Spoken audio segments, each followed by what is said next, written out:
Nous sommes le 6 juillet 2026, pour l'Afrique recevait nos salutations. La conférence qui a eu lieu le 17 juin 2026 à l'Académie internationale de lutte contre le terrorisme se trouvant en territoire ivoirien nous interpelle en tant que pays de l'AES. Nous sommes allés fouiller un peu, vérifier qu'est-ce qui se passe. C'est là que nous avons découvert qu'il ne s'agit pas d'une académie ordinaire, parce qu'officiellement, il est question de former, c'est-à-dire la formation des militaires ivoiriens et autres étrangers qui vont se présenter là-bas dans le cadre de la lutte contre le terrorisme. C'est ce qui est dit officiellement. Mais on découvre à travers cette conférence qu'en réalité, il s'agit d'un centre d'espionnage à grande échelle. Ah oui, d'espionnage à grande échelle. Pourquoi nous disons cela? Parce que lors de la conférence, 3 études ont été présentées. Et les 3 études, en réalité, les questions des renseignements et autres. Et qui est-ce qu'ils sont en train de mettre dans le cadre des renseignements? Ce sont les Ivoiriens et d'autres Africains qui sont en train de recruter à ce niveau.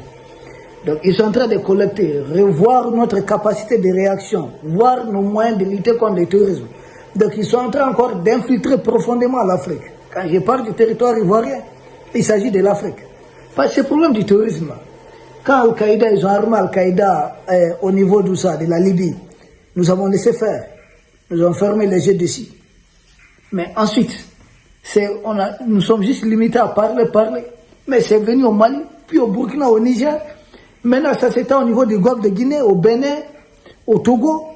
Mais jusqu'où ça va progresser? Et si on a une académie, pour nous, c'est une académie militaire. Chaque pays doit avoir sa souveraineté militaire. Mais dès que ça déborde contre les autres pays, contre les voisins, là, ça pose problème. Il y a problème véritablement. D'ailleurs, qu'est-ce que la jeune française peut apporter à un pays africain?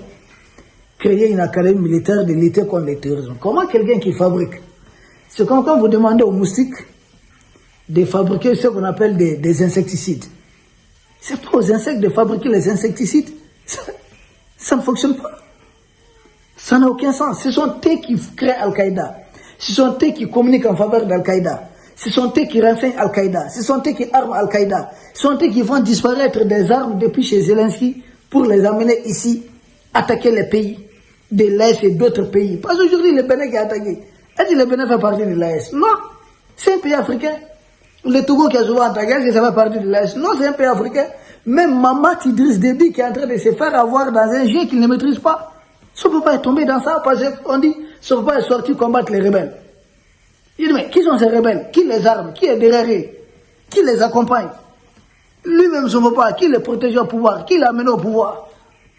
Jusque quand ces gens vont continuer à souffler les chaud et le froid entre nous.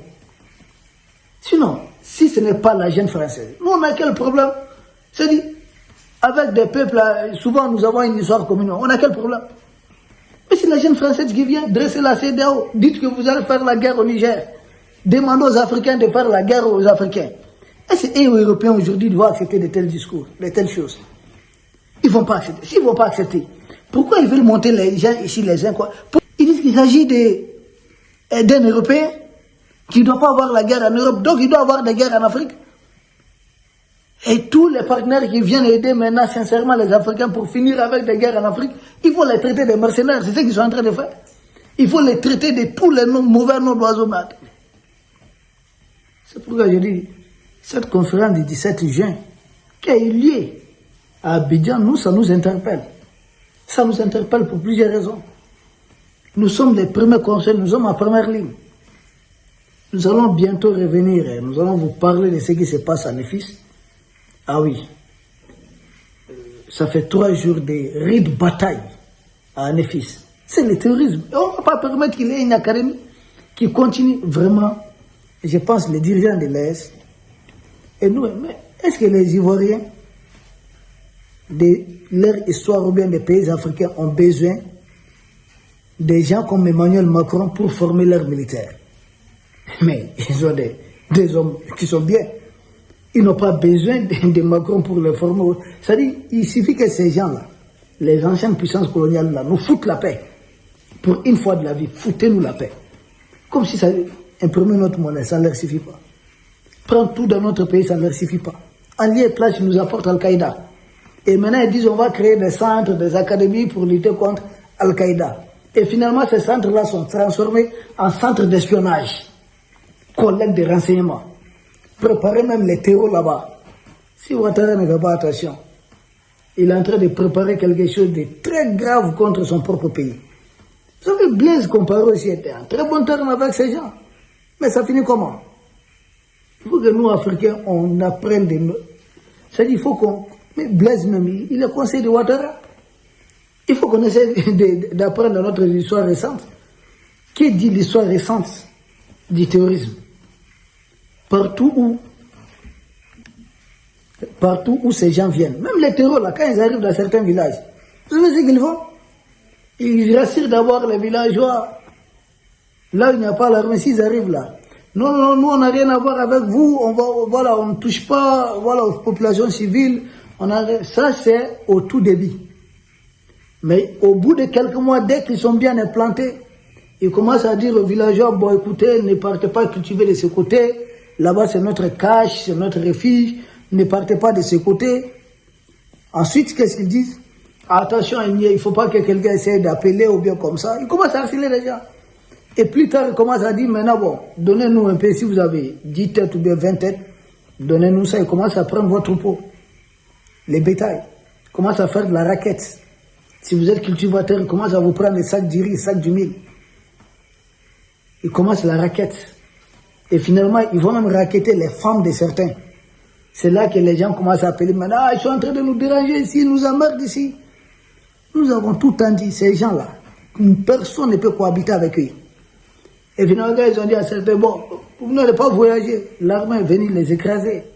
C'est là que les gens ont compris, c'est notre armée qui nous protège. Notre armée ne nous terrorise pas. Ce sont ces terreurs-là qui terrorisent les populations. Et l'armée vient aider les populations, vient sauver les populations. L'armée est dans ce rôle. Ces terroristes-là, il s'agit de l'armée conventionnelle de certaines puissances. Armée non conventionnelle de certaines puissances, excusez-moi. Donc, quand ils viennent, ils n'ont pas de... Ils ne répondent au drapeau d'aucun pays, pas d'hymne national d'aucun pays. Ils s'inventent des trucs, non, ils sont dans une guerre religieuse ou autre, mais en réalité, ce sont des envoyés. C'est des missionnaires, ils sont en mission. Donc cette académie de chez M. Alassane Draman Ouattara nous interpelle. De grâce, Ghazouani joue au même jeu. Nous, personne ne dirait que nous avons franchi la frontière, aller agresser un peuple. Personne ne dirait que nous avons dressé ou entraîné des gens ici pour aller les attaquer là-bas. Mais c'est toujours de là-bas qu'on vient nous attaquer. Et c'est ce qui est dommage. Une fois, quelqu'un m'a dit, oui, mais c'est vous, Burkinabé autres, qui avez tout fait pour que Ouattara vienne au pouvoir, c'est vous qui les avez changés. Non, non, c'est Blaise Compaoré. Et Blaise Compaoré, vous savez comment il est arrivé au pouvoir? C'est le premier président ivoirien qui l'a mis au pouvoir. Il s'appelle Félix Houphouët-Boigny. C'est Félix Houphouët-Boigny qui a mis Blaise Compaoré au pouvoir. En faisant quoi? En contribuant au meurtre de Thomas Sankara. Et c'est ces mercenaires de Félix Houphouët-Boigny au service de Jacques Foccart qui a entraîné des hommes favorablement dans le cadre de sa mission pour les envoyer. C'est comme ça, nous, nos présidents Modibo, qui les ont fait enlever? Tiens, il est temps que nous autres Africains, qu'on regarde beaucoup, qu'on travaille avec notre histoire, surtout notre histoire récente. Ceux qui fabriquent les terreaux ne pourront jamais former les gens à combattre les terreaux. Peuple d'Afrique, à très bientôt. On arrive avec un effice. Merci.